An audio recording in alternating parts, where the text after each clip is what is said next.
உங்களுக்கு பன்றிமய கோட்பாடுன்னா என்னன்னு தெரியுமா? பன்றிமய கோட்பாடு சொல்றேன் கேளுங்க. ஒரு அநியாயக்கார அரசன் இருந்தான். அந்த நாட்டை ஆண்டு வந்தான். அவன்ட்ட அப்பாவி குடிமக்கள் படு அவதிப்பட்டாங்க. எவ்வளவு புகார் கொடுத்தான் அவர் கண்டுக்கிறது மாதிரியே தெரியல. தாறுமாறா வாழ்ந்தான். சுகபோக வாழ்க்கை வாழ்ந்தான்.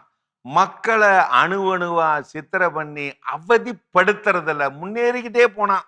ஒரு நாள் தெருவிலே போன ஒரு அப்பாவி குடிமகனை அநியாயமாக பிடித்து வந்து 5க்கு 5 மீட்டர் சிறையிலே அடை இவனை என்று ஆணையிட்டு விட்டார். அவனோ கதறி விட்டான். ஐயா, நான் என்ன செய்தேன்? நான் பாட்டுக்குத்தானே தெருவிலே போனேன். நான் ஒரு நிரபராதி. ஏன் என்னை கைது செய்து 5க்கு 5 மீட்டர் சிறையிலே அடைக்கிறீர்கள்? கதறிய போது அவன் மேலும் ஆணையிட்டு விட்டான்.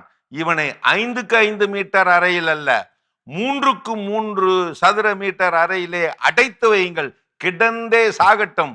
இப்படி அடைக்கப்பட்டு விட்டான். செய்தி கேட்டு நாடே அமைதியாகத்தான் இருந்தது. அடுத்த வாரம் அரசன் சிறை வலம் வந்தபோது அவன் இப்போது நான் நிரபராதி என்று கத்தி ஆர்ப்பாட்டம் செய்யவில்லை. அதை மறந்து விட்டான்.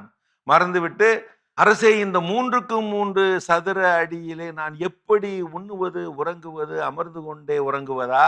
இது அநியாயம் இல்லையா? இப்படி ஆர்ப்பாட்டம் செய்ய வெகுண்டெழுந்தான் அரசன். இவனோடு சேர்த்து அந்த இடத்தில் இன்னும் 3 பேரை இந்த 3க்கு 3 அறையிலே அடைத்து வையுங்கள் இப்படி சொல்லிவிட்டான். ஆணையிட்டு விட்டு அசட்டு சிரிப்புடன் போய்விட்டான்.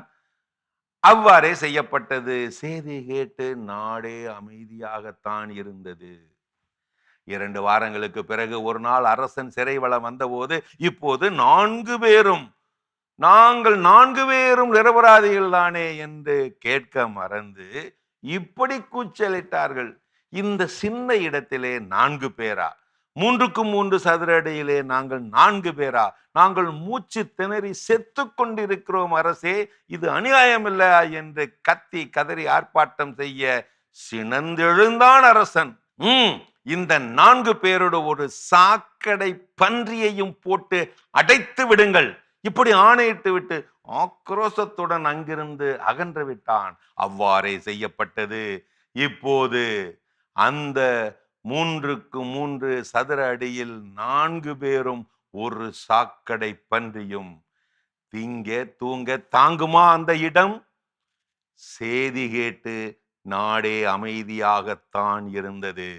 3 வாரங்கள் ஓடி போன பின் சிறை வலம் வந்தபோது, அரசர் சிறை வலம் வந்தபோது அவர்கள் தங்களை நிரபராதி என்பதையும் மறந்து, இந்த சின்ன இடத்தில் 4 பேர் என கூச்சலிடவும் மறந்து, இப்போது விரக்தியின் வீரியத்திற்கு போய் நாங்கள் எப்படி இந்த அசுத்த பன்றியோடு இந்த சின்ன கூட்டிலே வாழ்வது? தயவு செய்து இந்த அசுத்த பன்றியை மட்டுமாவது எங்களிடமிருந்து எடுத்து விடுங்கள் இப்படி கோரிக்கை வைத்து விட்டார்கள். கரங்கூப்பி கோரிக்கை வைத்து கதற இப்போது தாராள தயவு காட்டலானான் அரசன். பன்றியை அகற்ற சொல்லிவிட்டு கருணாமூர்த்தியாய் ஆகி போய்விட்டான். அடைக்கப்பட்டவர்கள் கைகூப்பி அரசருக்கு நன்றி சொல்லி நின்றார்கள், புகழ்ந்தார்கள். செய்தி கேட்டு இப்போதும் நாடே அமைதியாய்த்தான் இருந்தது. 4 வாரங்கள் கழித்து அந்த பக்கமாக வந்த அரசன் இப்போது உங்கள் நிலை எப்படி இருக்கிறது என்று கேட்க, அந்த 4 பேரும் இந்த கைது அநியாயம் என்று கதறவோ, இந்த சின்ன இடத்தில் 4 பேர் அதிகம் என்று அலறவோ மறந்துவிட்டு சொன்னார்களாம், நாங்கள் சுகமாகவே இருக்கிறோம் அரசே. பன்றிகளோடு கிடந்த அந்த பெரிய பிரச்சனை தீர்ந்து போய்விட்டது. அவர்கள் இன்னும் சிறையில் தான் இருந்தாலும் நாடே அமைதியாய்த்தான் இருந்தது. எப்படி இருக்கு இந்த கதை? இதுதான் பன்றிமய கோட்பாடு. இப்படித்தான் பல நாடுகளிலே பன்றிமய கோட்பாடு அமல்படுத்தப்படுகிறது. பன்றியை மட்டும் எடுத்து விட்டால் போதும் என்ற கோரிக்கையோடு ஆர்ப்பாட்டமும் சலசலப்பும் அடங்கி விடுகிறது. முன்னே இருக்கும் விவகாரங்களும் அதற்கு காரணமான மூல விவகாரமும் மறக்கடிக்கப்படுகிறது. இப்படித்தான் பல நாடுகளிலே புது புது பிரச்சனைகளை ஒன்றன் பின் ஒன்றாக அடுக்கடுக்காக அடுத்ததாக கட்டவிழ்த்து விடுகின்றனர். முடிவில் பன்றிமய கோட்பாட்டை கையில் எடுக்கின்றனர். மாட்டிக்கொண்ட மக்களும் அதிலிருந்து விடுபட வேண்டும் என்பதற்காக முதன்மை பிரச்சனையை மறந்து விடுகின்றனர். இல்லை, மறக்கடிக்கப்படுகின்றனர். இப்படித்தான் பல நாடுகளில் அடுத்தடுத்த அடுக்கடுக்கான கொடுமைகள் முந்திய கொடுமைகளை முழுங்கி விடுகின்றன. இந்த பன்றிமய கோட்பாடு எப்படி இருக்கு?